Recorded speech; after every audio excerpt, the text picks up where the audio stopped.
बाबांच्या पेंटिंग्स कोणी जाळल्यात याचाच विचार करताय ना?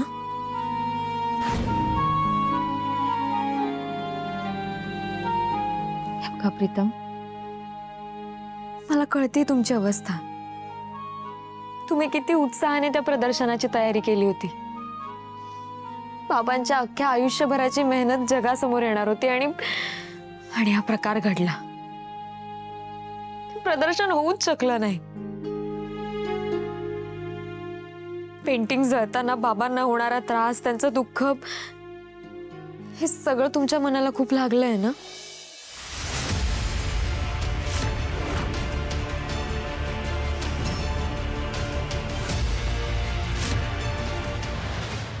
ती व्यक्ती कोण आहे हे लवकरात लवकर सापडेल। प्रिया, ऍक्च्युली ते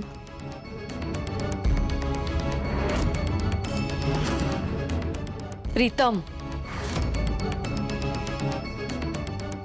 श्रीकांतची पेंटिंग्स कोणी जळली?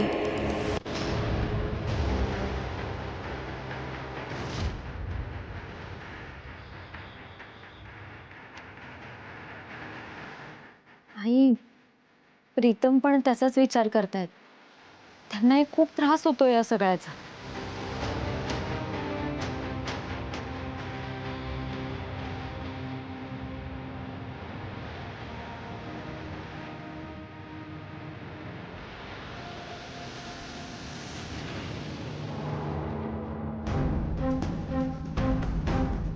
मी तुला विचारलं प्रीतम, कुणी हात लावला माझ्या श्रीकांतच्या पेंटिंग्सना? कोणाची इतकी हिम्मत झाली हे असलं काहीतरी करायची?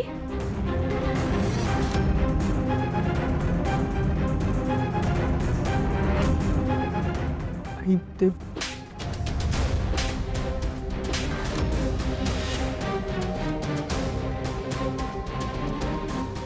आई, तुझी हिम्मत कशी झाली श्रीकांतच्या पेंटिंग्सना हात लावायची? अरे काय मुलगा आहेस तू? स्वतःच्या बापाच्या मेहनतीवर हे असं पाणी ओतलंस? त्याच्या स्वप्नांची राख रांगोळी केलीस तू? आई काय बोलताय तुम्ही? प्रीतमने मी बरोबरच बोलतेय। प्रीतमनी श्रीकांतची पेंटिंग जाळली आहेत।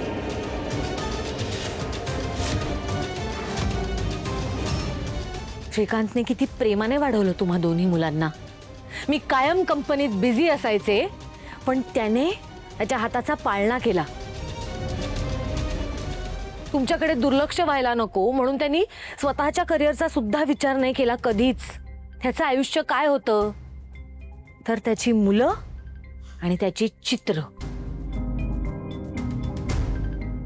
त्याच्या चित्रकलेवर त्यांनी त्याच्या मुलांइतकंच प्रेम केलं आणि तेच तू त्याच्यापासून हिरावून घेतलंस। स्वतःच्या बापाची अख्ख्या आयुष्यभराची मेहनत त्याच्यापासून हिरावून घेतलीस। बोल ना, का जाळलीस त्याची चित्र? सांग। आई, मला माहिती आहे की मी नालायक आहे। मी दादासारखा एक आदर्श, एक चांगला मुलगा नाही होऊ शकत,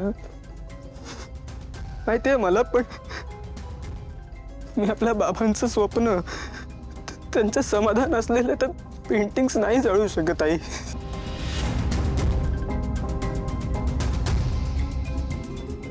त्यांचा घात नाही करू शकत मी।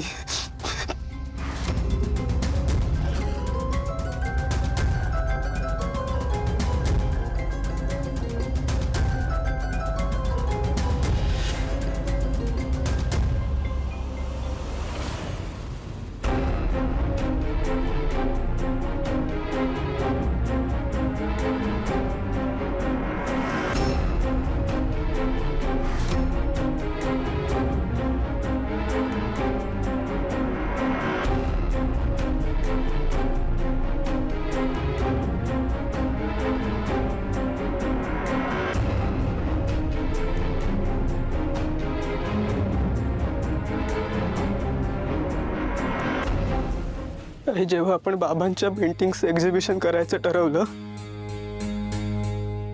तुला तर माहितीच आहे की आपले आपले खूप शत्रू आहेत बाहेर. त्यांना आपलं चांगलं झालेलं नाही बघवत. आई मला एक धमकी देणारी निनावी चिठ्ठी आली होती. त्यात हे स्पष्ट लिहिलं होतं की मी जर या पेंटिंग जाळल्या नाहीत, या पेंटिंग जर त्या आर्ट गॅलरीत पोहोचल्या तर अख्खीच्या अख्खी आर्ट गॅलरी उडवून देऊ. मला भीती वाटली आई, मला खूप भीती वाटली. मी आपल्या बाबांचं स्वप्न, त्या लोकांचा जीव असं धोक्यात नव्हतं घालू शकत. म्हणून मी बाजारातून काही फेक पेंटिंग्स आणि फेक फ्रेम्स आणल्या आणि त्या जाळल्या. मी बाबांचा घात नाही करू शकत आहे. थांब.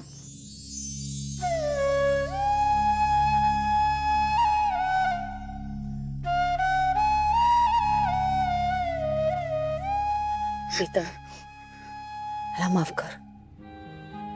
खरंच रागाच्या भरात मी विसरून गेले होते की तू माझा मुलगा आहेस.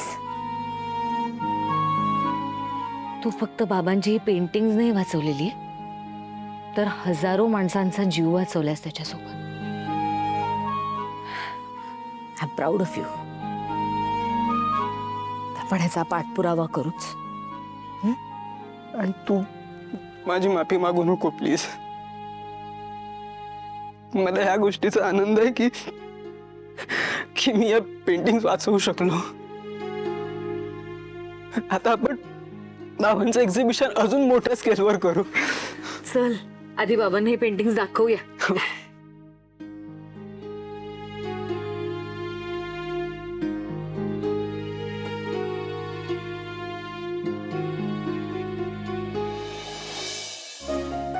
तुम्ही एवढा मोठा धोका पत्करून बाबांची स्वप्न वाचवली. मला तुमचा खूप अभिमान वाटतोय.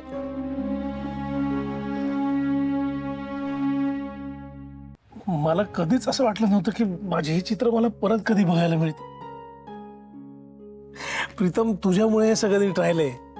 थँक्यू. तू मला माझं आयुष्य परत केलंयस. बाबा थँक्यू म्हणू नका प्लीज. खूप चांगली गोष्ट आहे. मी ना तुम्हा सगळ्यांसाठी काहीतरी गोडाधोडाचं करते. हा मस्त. जीव भांड्यात पडला माझा. आल्या, करोडपती आल्या. दामिनी, काय झालं? तुझा चेहरा का असा पडलाय?